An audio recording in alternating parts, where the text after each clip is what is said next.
പിതാവിൻ്റെയും പുത്രൻ്റെയും ജീവനുള്ള പരിശുദ്ധയുടെ തിരുനാമത്തിൽ ആമേൻ.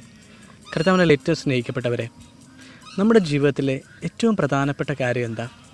നമ്മളെല്ലാം ജീവിക്കുന്നത് എന്തിനു വേണ്ടിയാണ്? ഈ ചോദ്യം നാം നമ്മോട് തന്നെ ചോദിക്കേണ്ട ഒരു കാര്യമാണ്. നമ്മൾ എന്തിനാണ് ജീവിക്കുന്നത്? നമ്മുടെ മക്കൾക്ക് വേണ്ടിയാണോ? ജീവിത പങ്കാളിക്ക് വേണ്ടിയാണോ? സത്യത്തിൽ നാം ജീവിക്കുന്നത് എന്തിനു വേണ്ടിയാണ് എന്നുള്ള ചോദ്യം നാം തിരിച്ചറിയുമ്പോഴാണ് ദൈവസ്നേഹത്തെക്കുറിച്ച് നമ്മൾ തിരിച്ചറിയുന്നത്. ഒരേ ഒരു ലക്ഷ്യം മാത്രമാണ് നമ്മുടെ ജീവിതത്തിനുള്ളത്, അത് നിത്യജീവൻ പ്രാപിക്കുക. പരിശുദ്ധ അമ്മ നിത്യജീവനിലേക്ക് പ്രവേശിക്കുന്നത് തൻ്റെ ശരീരവും ആത്മാവും മനസ്സും എല്ലാം ഒരുമിച്ചാണ്.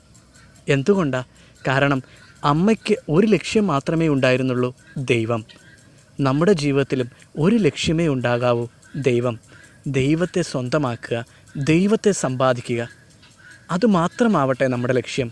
അതുകൊണ്ടാണ് കർത്താവ് പറയണേ, നിങ്ങൾ ദൈവത്തിൻ്റെ രാജ്യവും നീതിയും അന്വേഷിക്കുക, ബാക്കിയെല്ലാം നിങ്ങൾക്ക് നൽകപ്പെടും. ദൈവത്തിന് പ്രഥമ സ്ഥാനം കൊടുത്തപ്പോഴാണ് അബ്രഹാം വിശ്വാസികളുടെ പിതാവായി തീരുന്നത്, എല്ലാം അവന് സ്വന്തമായി തീരുന്നത്. പരിശുദ്ധ അമ്മ ഇന്ന് നമ്മോട് പറയുന്നത് അതുതന്നെയാണ്. എൻ്റെ മകനെ സ്വന്തമാക്കാനുള്ള മനസ്സ് കാണിക്ക്, സകലതും നിങ്ങൾക്ക് നൽകപ്പെടും. തലവണങ്ങി നമുക്ക് ആശീർവാദം സ്വീകരിക്കാം.